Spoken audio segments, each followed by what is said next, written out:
Good morning, guys. I'm doing well, Yeah. amazing. I had the luxury of listening in Yeah. on that interview, so I can corroborate what you guys are saying. Yeah. Phenomenal. So I'm Yeah. doing great. Yeah. I'm up, awake. I was up late Yeah. the whole of last week because I Yeah. have an 8-month-old at home. Mm. But we get up, so he helps me get up. Yeah. Nice, man. I'm doing well. Yes, man. We need to get up. And as we are the slogan, hashtag the Voga Nation, let's vogue, and make sure that we put that impact out there. So before we get into the conversation, just to knowing who you are and what you do in contrast, yesterday it was Africa Day. So we are asking everyone who's joining us today and for the rest of the week and also for the rest of the month on what does Africa Day mean to them? So when it comes to you, when you hear Africa Day, what comes to your mind? Very, very profound question. I think for me, in light of fatherhood, especially, if I think of what Africa Day would mean, I would think it's a returning to identity. Yeah. And I'll tell you why. Because nna ke Motswana ne, ke tlhaga Rustenburg. But when I look at my son, so I'm married to a South African woman. She's raised in South Africa. Her family comes from Mozambique. So there's so much mixture in this young boy. When I look at him, I'll often chat to my wife and I'll say to her, this boy has a huge task ahead of him. He has to learn, well, he's learning English. He has to learn Setswana. He has to learn Portuguese. He has to learn Tsonga, because these are all part of his roots. And I think that for me is motivational now. When I was younger, it was more aspirational for us to try and be like America. Yeah. Today, I want to know more about who I am. So, if you ask me what Africa is about, I would say a returning to identity, because our Africanness is always under attack. Yeah. For young Black people to be proud of who they are, to know that God has chosen them the way they are. He's designed us this way. This shade is not a mistake. Yeah. Whether it's slightly lighter than mine or darker than mine, it's not a mistake. Yeah. And everything that comes with Yeah. it. So Africa Day is a returning to identity for me. Wonderful, man. Returning to your true identity. Ah, Man, I love those it. words, I love man. it, man. I hope that everyone who is listening, because some of the people are still, struggling to define what Africa Day means to them. But now let's get straight into who you are. Yeshua Moraka.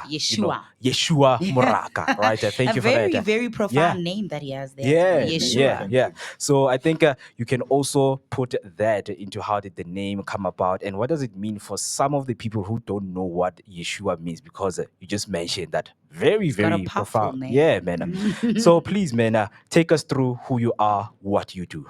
Yeah, thank you so much for the question. I think first and foremost, when defining myself, I would say that I'm a child of God. This is my identity. If there's nothing else you add to that, I'm happy. But if I have to add the extras, I would then move on to the fact that I'm a husband of one wife. And my wife wants to keep it that way. A lovely wife. Her name is Jenny, and we have a son together. His name is Kai Finyang. So I'm a father. I'm a husband, and I'm a child. And then beyond that, if I start speaking about some of the things that I do, I'm definitely a community developer. I love people. I love the youth, and not limited to youth, but I definitely love the youth of our nation, inspiring them, walking with them, living with them, and just helping them to realize the potential that God has placed inside of them. Coming back to my name, the name Yeshua. Why do I have this name? My father is a bit of a Hebrew scholar, so all of my siblings have Hebrew names. Wow.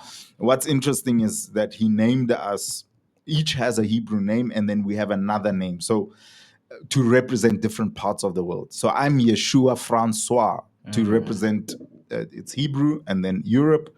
And then my other siblings have names representing all parts of the world, including South Africa. So one of us has a Zulu name, there's a Shona name in there. Wow. All these representations. Yeah. And I think the reason behind that was that God is for his people, but he's grafting the rest of us into that.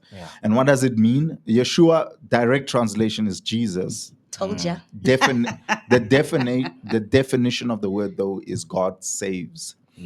So, and I believe the way we name our children is important. Yeah, So, yeah. blame Yeah. my dad. If anyone asks me for the name, To blame my dad. Yeah. I appreciate your dad for giving you that name because it speaks to what you do. There you I go. mean, Yeshua, your journey as it went from being started off as a general worker, right? And then you went into working in a non-profit. So what kept you going when you had every reason to give up? Well, actually, I started off as a general worker Yes. in a non-profit Oh, okay, organization. okay, A okay. different one, but Okay. and then from there worked at a church. And so what's kept me going? Listen, initially I wanted to pursue a career in the arts because that's actually my passion. I love writing. Yeah. I studied as an actor, and so I'm very passionate about that, music, that sort of thing. But God pursued me and was like, you have to make a difference to other people. And I remember there was a time in my life where I was like, this is not for me. And then I had a conversation with somebody, and this is probably what's kept me going. I said to him, this is not what I want to do. Yeah. You know, I'm gifted. I want to go do other things. Yeah. And he said to me, if you don't do it, who do you suppose should step up and fill the gap? And that was a simple question, but so useful to me because it's really helped guide my life since then. Whenever there's a gap, whenever there's a need, I've noticed that people who have this tendency of going, somebody must come and make a like difference. somebody must come and save us. Okay, Yeah. but if not you, then yeah, who? if not you, Who? like Yeah. Saki Buddy, it all Yeah. has to start with you, man. Exactly. Yeah. So Yeah. that's what keeps me going is that everything we're going through, everything we're doing, there's a purpose behind it. Yeah. So whatever I feel, if it's negative, the Bible says weeping may last through the night, but joy comes in the morning. So whatever we go through We're having a is revival not today. forever. Yeah. That for me is always at the forefront of my mind. Just for a moment. It's just for a moment. Yeah. Yeah. It's just for a moment. Trump won't embarrass us forever. Yeah. I love that, man. I love that. It's very because beautiful, man. It's very beautiful. Because and, also yo, hearing that you're a dynamic leader, man, and you're dedicated to youth empowerment. And I just want to get in that conversation because we are seeing that the youth today, it's different from back then. So now how do you get into the space of empowering the youth and why? Look, it's very simple. I think God has given us 2 ears and 1 mouth. So I think if we start by listening, we then earn the right to be able to speak into people's lives. We're living in a time where it's easy. I think you guys are doing a phenomenal job. You Yeah. really are. Thank you so and I've much, been man. stalking your socials. I've followed everything Yeah. from weeks ago, just Yeah. trying to acquaint myself with what you do. So it's very easy for anyone to go and buy a microphone, buy some cameras, and shoot some stuff and suppose that you have something to say to us, right? Yeah. But I think through the power of listening intently with care, we earn the right to speak into people's lives. So even with the youth, it's no different. You know, I've seen people think I need to buy the coolest sneakers or be in with the culture. It's like, that's all good, right? Like I don't hate. Like I'm okay with culture. I fit in. That's okay. But that's not what makes a difference. Because relevance is always changing. In 10 years' time, all of us will be old, will be relevant. True. Relevance is ever changing, but I think listening is never out of fashion. Yeah. So if I have a lot of young people that will hit me up and say, I need to talk, man, I'm struggling with this, I'm struggling with porn addiction, I'm struggling with this, I'm struggling with that. My mom, I haven't spoken to my dad in 10 years, my mom and I are fighting, and I go, let's talk. Let's talk. I think if more people were prepared to listen to young people, you'd be surprised how much. I think by listening, we can train them to hear what we have to say. And I think we have something to say that could be of value to them. I mean, of course, it's like we were talking and how we were talking about, Africa Day and what it means to be African. I mean, most of how knowledge was passed down in Africa was that, like, the older generation sitting with the youth and imparting stories, telling them stories, knowledge in that way, where it was storytelling and all that. So, I mean, at the EMDENI Skills Development Center, right? You said you're looking at tackling youth unemployment head on. So I know, one of the biggest conversations going on in South Africa now is skill this, skill that. So, what kind of training and, life skills are you offering there, and how are young people responding to that? Yeah. Thanks for the question. Let me start off by introing our NGO. Right, I Yes, work for please. a phenomenal organization. It's called the BAMBANANI, and EMDENI Skills Development Center is a program within this NGO. Okay. And really, to answer your question, what I would say is this: our actual mandate and our goal is not limited to skills. I'll tell you why. Because I suppose there's a million other institutions out there that offer even higher education than we do. Yes. But it's the idea of empowering the youth within our community of Mdeni and surrounding communities to realize that for me, it's not about a particular skill, but it's the idea that once you acquire a skill, you've actually acquired something bigger than the skill itself. It's a revelation of possibility. Ugh. Do you know what I'm saying? Yeah, Like, yeah. it's almost like if you shoot a video and you get a like and a comment, you realize that, oh, somebody is willing to listen to this. So Yeah. that's actually our mandate. Yeah. And at the moment, what do we offer? We offer 3 courses. We have a course in tiling and painting. That's a practical skill. We have a Yes. computer course, and then we also have an agriculture course.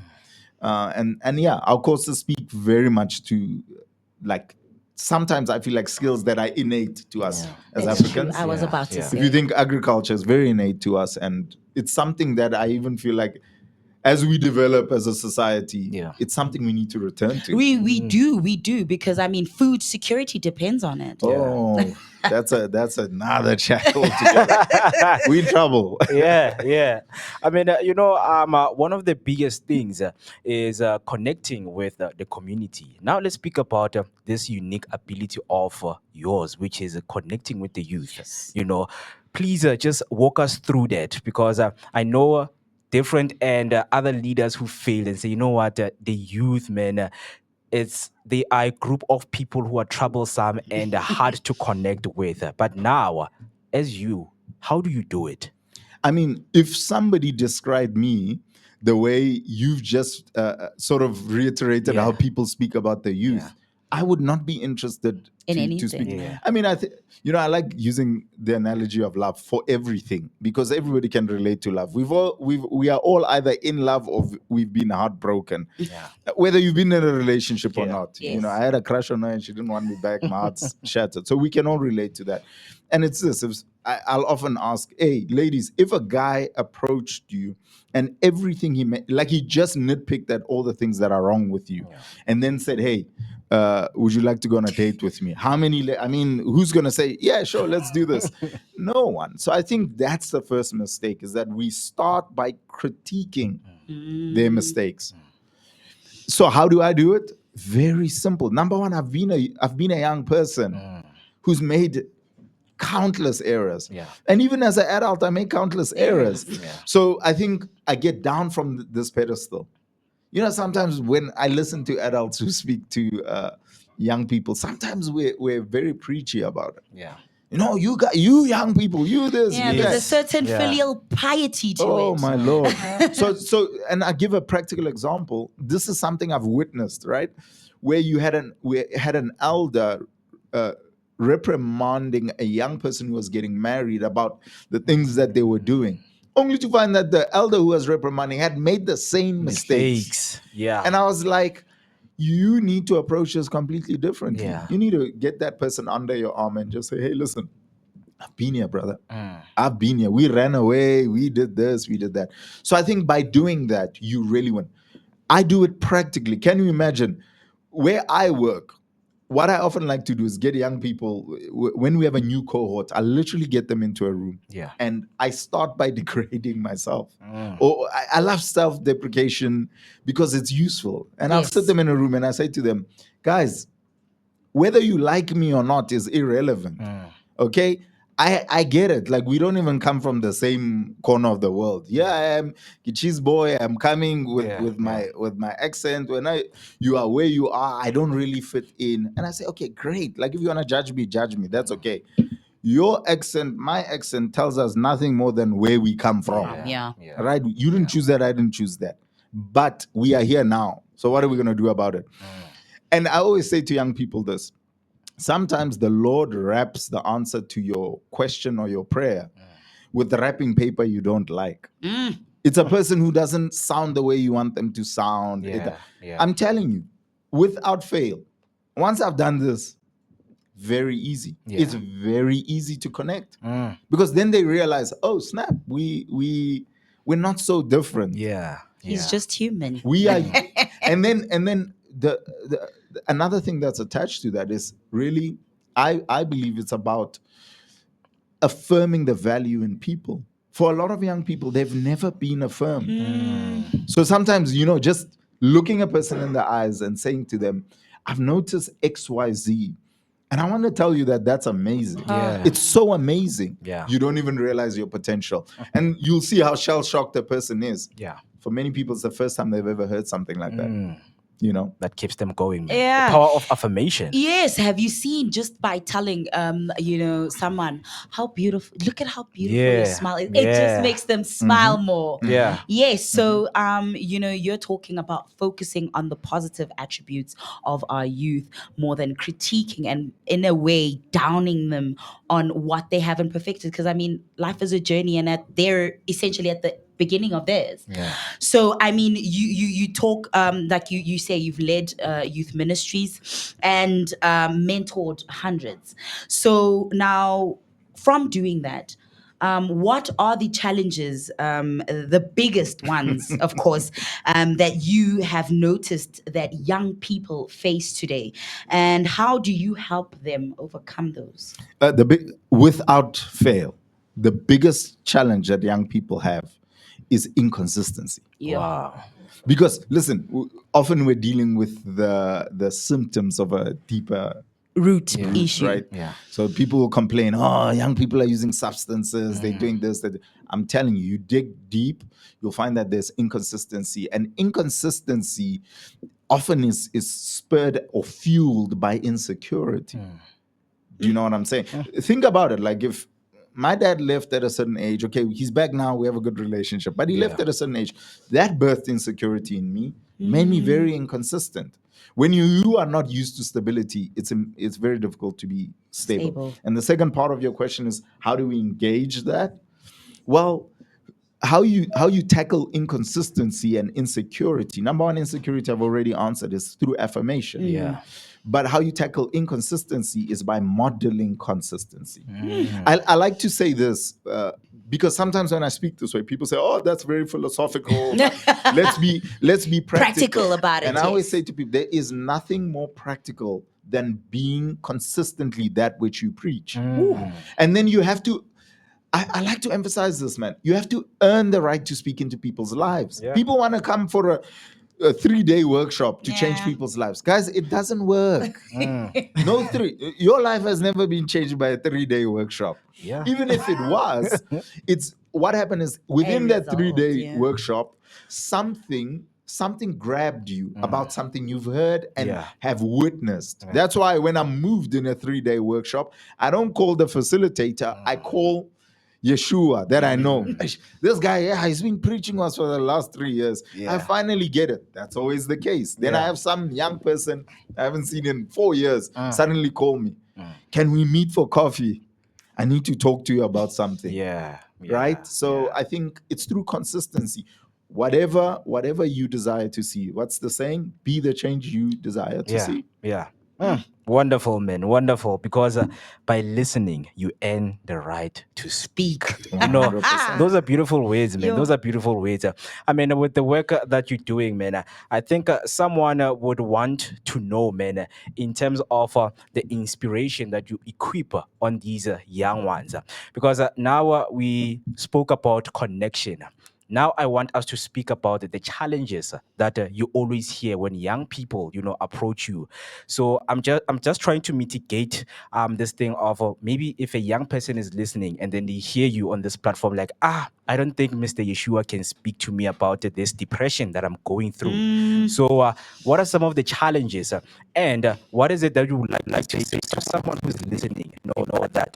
That they have these problems and these challenges that they're going through, and they want to approach you. Listen, anytime somebody finds themselves in a place of depression, again, there's going to be a root cause to that. Yeah. The first thing I say to people is this: when we study our root causes, irrespective of our socioeconomic status, our net worth, or whatever, if we study the root causes of why we find ourselves down, you're going to find that there is a common thread through all of that, right?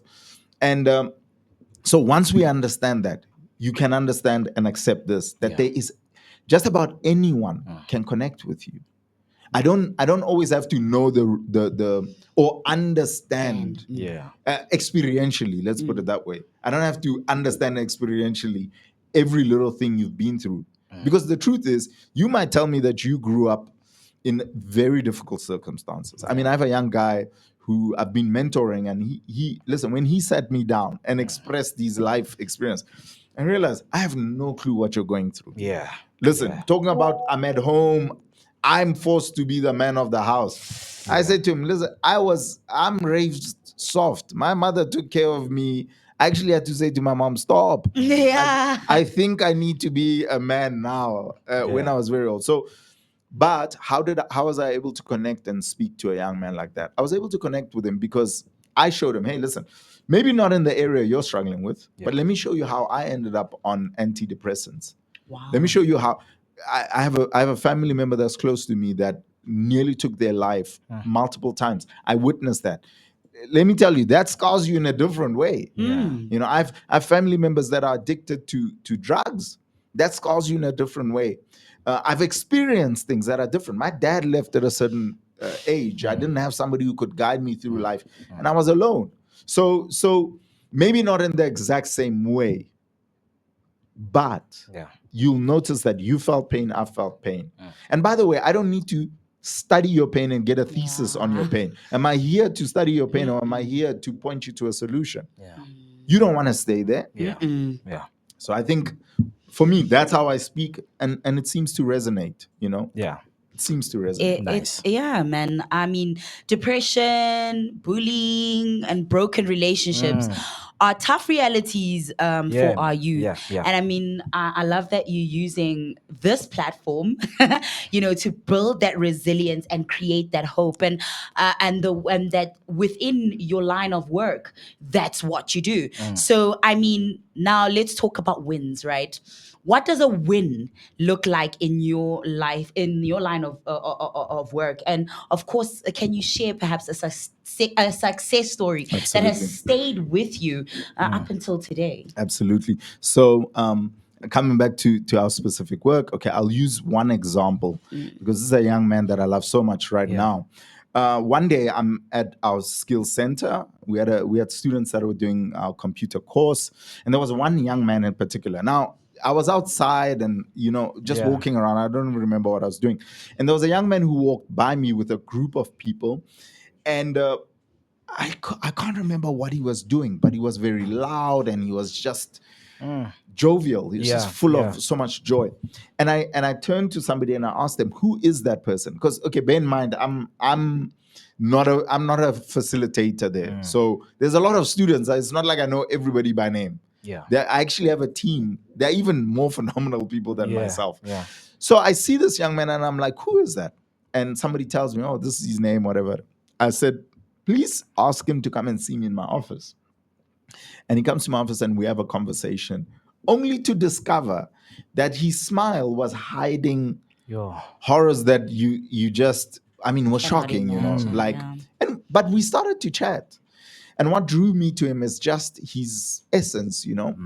So we were able to mentor myself, my coordinator and the facilitator were able to mentor this young man, give him, once he completed the course, we gave him a bit of coaching. So one of the things we also do is we connect with organizations that are looking to take on young people, inexperienced people. Okay. Because sometimes they say bring a qualification, Or bring 3 10 years of experience. 10 years Hey, experience, Yeah, and that yeah. time you're like 21. yeah, so we're often looking for organizations that can help with that. By the way, if there's an organization that's listening, hit us up. Yes, yes. So then we found such an organization that was willing to give him an interview, started coaching this young man, spent some time with him. Listen, we had very difficult conversations, very difficult conversations. Yeah. Mentorship is a tough thing to do with people. I had to sort of get him ready for this. And then we sent him for the interview. Long story short, he ended up getting a temp job. This is more than a year now. He's still working there. Oh, wow. I make fun of him because he's gained weight. His face is Yeah, now chubby. yeah. When I see him, I say, life is really good now. You can see you're putting somebody's on eating weight. nice. So that's one success story. There's so many other success stories of people furthering their education. I mean, we have a young lady who made it all the way to Dubai, working in Dubai for a season. Nice, man. So you see those sort of success Wow. stories Yeah. that are phenomenal. Yeah. For me, there is no bigger success story though Yeah. than a student that leaves filled with hope. Yeah. Yes. Oh, beautiful, man. Beautiful. And I think this, it gives motivation so that the center can always, be there for the young ones who want to help. Now, let's speak about assurance of the center being there. How do you guys sustain yourself to make sure that the center is always open for young people?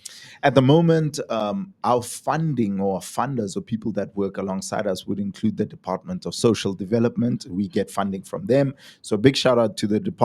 Yeah. And then we have a lot of other donors that work alongside us. Yeah. So these would be corporations, in some instances it's churches, but even individuals that choose to give. That's literally how we keep the doors open. But you're talking about institutional reputation that precedes all of us. You're talking about 129 years of existence here. So a lot of long existing relationships with the organizations, but always looking for organizations that are aligned, that have integrity, that believe in the same values to partner alongside us. That's how we do it. And I'm definitely praying because I believe in this organization. I'm praying that it could 10x in the next few years. Yeah. Because if it does, I mean, the integrity that exists within this organization, you're not going to find issues of people stealing money within the organization.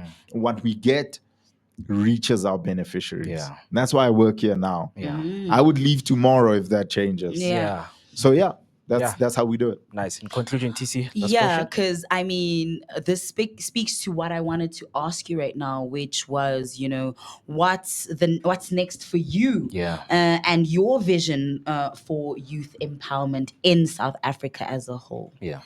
Wow, that's an amazing question. I think in terms of from a professional space, I would say I've just answered that. Yes. Listen, I always say this to our students, that my vision is that institution would be it would be a hub for world-class individuals. Yeah. Because my vision is that, imagine us just birthing constantly people out of EMDENI who go out to make a difference in South Africa and the world. So professionally, that's my vision. And that's about taking our operations there to another level. Yeah. And then on a personal level, just to continue mentoring, to perhaps in the future, this is something I'm investigating, to set some sort of structure, an organization of my own that looks to mentor youth in South Africa. I'm currently writing as well. I've written a book called The Gideon Complex, which is about dealing with the insecurities that come from the stuff that happens in life to become everything we've been called to become. So in terms of my personal life, wherever God leads me, I'm happy, man. I'm just here to serve. And then, perhaps more importantly, I want to have 6 children. So I hope my wife is watching this. So 6 children that I can hire. But I think, if I make a difference on a one-on-one level, and then God will open doors for us to do it, to Yeah. scale it. Yeah. I'm happy. Wonderful, man. If someone wants to get hold of you, and they want to reach out, where can they find you? So me on a personal level, you can Yeah. find me on my socials, first name, second name, Yeshua Moraka. If you search that, you'll find me anywhere on socials. And if you want to email me, you can email me. My email address is skillsmanager@abramkriel.org. So I'll spell that. So it's skills manager. I think skills and manager is pretty obvious. Abram Kriel at the word Abraham, ABRAHAM, Kriel, KRIEL.org. Yeah. So you can get a hold of me either one of those two ways. Wonderful. Thank you so much, man, for taking your time to join us right here, man, on the Vuga Breakfast Show. Thank you for having me. And I just want to say, guys, you guys are phenomenal. And I think you are going to become way bigger than what you think you Yeah. are. And you're a necessary voice in this here community, this country, and beyond. Thank you so much, man, for that. Man, the It is our wonderful words pleasure. that we've been getting from our guests really is part of why we do what we do, because we know you have a message and we want to help you put it out there, and we want to raise awareness to the things that matter. So yeah, what an incredible reminder from Yeshua Moraka that what, leadership isn't only about titles, it's about transformation. So thank you to him for showing us that it's not where you start, but how you serve, and that defines your impact. So if you've been waiting for a sign to rise, reset, or reach out, this is it. Get involved, Mzansi. Empower someone. And remember, when you lift others, you elevate yourself. And of course, you know what? Catch more inspiring change makers every Monday here on the Vuga Breakfast Show on our Movers and Shakers.